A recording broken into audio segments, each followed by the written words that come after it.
সামনে অগ্রসর হলেন। বেশ কিছু দূর যেতেই এক জায়গায় দেখলেন কিছু লোকের জিহ্বা আগুনের কাঁচি দ্বারা কাটা হচ্ছে এবং তার সাথে সাথে আবার ঠিক হয়ে আগের মতো হয়ে যাচ্ছে, অতঃপর আবার কাটা হচ্ছে এবং আবার আগের মতো হয়ে যাচ্ছে। এই অবস্থা দেখে রাসূল সাল্লাল্লাহু আলাইহি সাল্লাম জিজ্ঞেস করলেন, এরা কারা?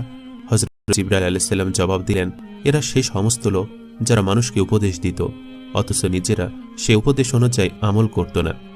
এভাবে অনেক ঘটনার মধ্য দিয়ে রাসূল সাল্লাল্লাহু আলাইহি ওয়াসাল্লাম বাইতুল মুকাদ্দাসে পৌঁছে গেলেন। সেখানে গিয়ে তিনি বোরাককে একটি আংটির মধ্যে বেঁধে রাখলেন, যেখানে পরবর্তী নবীগণ তাদের সওয়ারি বাঁধতেন। কোনো কোনো বর্ণনাতে হযরত জিবরাইল আলাইহিস সালাম নিজের আঙ্গুল দিয়ে একটি পাথর ছিদ্র করে দিয়েছিলেন, অতঃপর তাতে বোরাক বেঁধেছিলেন। বোরাক বাঁধার পর হযরত জিবরাইল আলাইহিস সালাম বললেন, হে মুহাম্মদ, আপনি বেহেশতের হুর দেখার জন্য আপনার প্রভুর নিকট দরখাস্ত করেছিলেন কি? রাসূল সাল্লাল্লাহু আলাইহি সাল্লাম বললেন, হ্যাঁ। হযরত জিবরাইল আলাইহিস সালাম বললেন, ওই দিকে তাকান। তিনি হুরানের জান্নাতের এক জমাতকে দেখতে পেলেন। তাদের নিকট গমন করে জিজ্ঞেস করলেন, আপনারা কিসের জন্য সৃষ্ট হয়েছেন? তারা বলল, আমরা পবিত্র ও অনুপমা। আমরা এমন লোকের সহধর্মিণী যারা পবিত্র, কখনো অপবিত্র হবে না। অতঃপর রাসূল সাল্লাল্লাহু আলাইহি সাল্লাম বাইতুল মুকাদ্দাসের ভিতর প্রবেশ করেন। সেখানে সমস্ত নবীগণকে দেখতে পেলেন। তারপর 2 রাকাত নামাজ জামাতে আদায় করার আদেশ হলো। সকলে সারিবদ্ধ হয়ে দাঁড়ালো। কে ইমাম হবেন সে প্রতীক্ষায় আছেন। হযরত জিবরাইল আলাইহিস সালাম হযরত মুহাম্মদ সাল্লাল্লাহু আলাইহি সাল্লামের হাত ধরে ইমামের মুসল্লায় বাড়িয়ে দেন এবং বললেন, আপনি ইমাম হয়ে নামাজ পড়িয়ে দেন। ওই জামাতে মোট 7 কাতার হয়। প্রথম 3 কাতার রাসূলগণের এবং অবশিষ্ট কাতারগুলো নবীগণের। হযরত মুহাম্মদ সাল্লাল্লাহু আলাইহি সাল্লামের বরাবর পেছনে হযরত ইব্রাহিম আলাইহিস সালাম, ডান দিকে হযরত ইসমাঈল আলাইহিস সালাম এবং বাম দিকে হযরত ইসহাক আলাইহিস সালাম ছিলেন। নামাজ শেষে জিবরাইল আলাইহিস সালাম বললেন, সমস্ত নবী রাসূলগণ আপনার পেছনে নামাজ পড়েছে। এটা ছাড়া কতিপয় বিশেষ বিশেষ ফেরেশতাও এই জামাতে শরীক হয়েছে। একজন ফেরেশতার দিকে ইশারা করে হযরত জিবরাইল আলাইহিস সালাম হযরত মুহাম্মদ সাল্লাল্লাহু আলাইহি ওয়াসাল্লামকে বললেন, ইনি দোজখের দারোগা মালিক, তাকে সালাম করুন। হযরত মুহাম্মদ সাল্লাল্লাহু আলাইহি ওয়াসাল্লাম তার দিকে দৃষ্টি উঠিয়ে দেখতে পেলেন যে তার ভ্রুযুগল কুঞ্চিত এবং আল্লাহর গজবে নিদর্শন তার চেহারায় প্রস্ফুটিত। তিনি জীবনে কখনো হাসেননি। যদি হাসতেন তাহলে হযরত মুহাম্মদ সাল্লাল্লাহু আলাইহি ওয়াসাল্লামের সাথে হাসতেন। অতঃপর হযরত মুহাম্মদ সাল্লাল্লাহু আলাইহি ওয়াসাল্লাম আল্লাহর প্রশংসা পাঠ করে বললেন, আপনারা সকলে আল্লাহর প্রশংসা পাঠ করেছেন, আমিও আল্লাহর প্রশংসা পাঠ করছি। সমস্ত প্রশংসা সেই পাক জাতের যিনি আমাকে রহমাতুল্লিল আলামিন করেছেন। সমগ্র মানব জাতির জন্য বেহেশতের সুসংবাদদাতা দোজখের ভয় প্রদর্শক করে প্রেরণ করেছেন। আমার ওপর কোরআন নাজিল করেছেন, যার মধ্যে যাবতীয় বিষয়ের বর্ণনা দেওয়া হয়েছে। আমার উম্মতকে সর্বশ্রেষ্ঠ উম্মত করেছেন। মানুষের মঙ্গলের জন্য তাদের অভ্যুদয় হয়েছে। আমার উম্মতকে মর্যাদার দিক দিয়ে সর্বপ্রথম এবং প্রকাশের দিক দিয়ে সর্বপ্রথম উম্মত করেছেন। আমাকে নূরের জগতে সর্বপ্রথম এবং আবির্ভাব সর্বপ্রথম করেছেন। আমার জিকির বুলন্দ করেছেন। তারপর সমস্ত নবীগণ নিজ নিজ স্থানে চলে যান, অর্থাৎ তারা সকলেই অদৃশ্য হয়ে গেলেন। অতঃপর জিবরাইল আলাইহিস সালাম রাসূল সাল্লাল্লাহু আলাইহি সাল্লামের সামনে 2টি, কোনো বর্ণনা মতে 3টি পেয়ালা পেশ করলেন। একটি পেয়ালাতে ছিল শরাব, একটাতে দুধ এবং আরেকটা পেয়ালাতে ছিল পানি।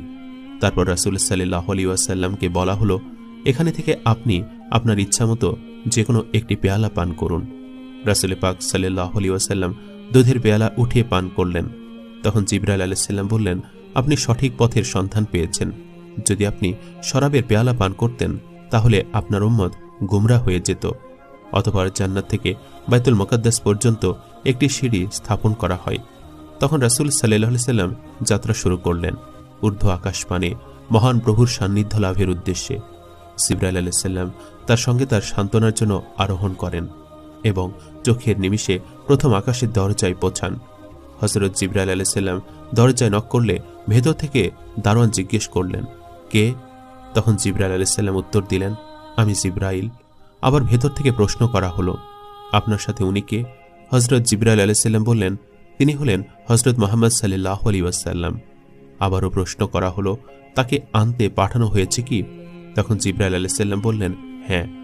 অতঃপর প্রথম আসমানের দরজা খুলে দিলে নবী করিম রাসূল পাক সাল্লাল্লাহু আলাইহি সাল্লাম প্রথম আসমানে উঠলেন এবং উঠে দেখলেন একজন বৃদ্ধা লোক বসে আছেন। তখন জিবরাইল আলাইহিস সালাম বললেন, হে নবী, আপনি তাকে সালাম করুন, ইনি আপনার পিতা হজরত আদম আলাইসাল্লাম। ফলে মহানবী রাসূল সাল্লাল্লাহু আলাইহি সাল্লাম তাকে সালাম দিলেন। তিনি সালামের উত্তর দিলেন, মারহাবা বলে অভিনন্দন জানালেন এবং কিছু উপদেশ দিলেন। অতঃপর সেখানে মহানবী রাসূল সাল্লাল্লাহু আলাইহি সাল্লাম হজরত আদম আলাইসাল্লামের ডান পার্শ্বে পিঁপড়ার ন্যায় বহু রূহ দেখতে পান এবং বাম দিকেও অনুরূপ রূহ দেখতে পান।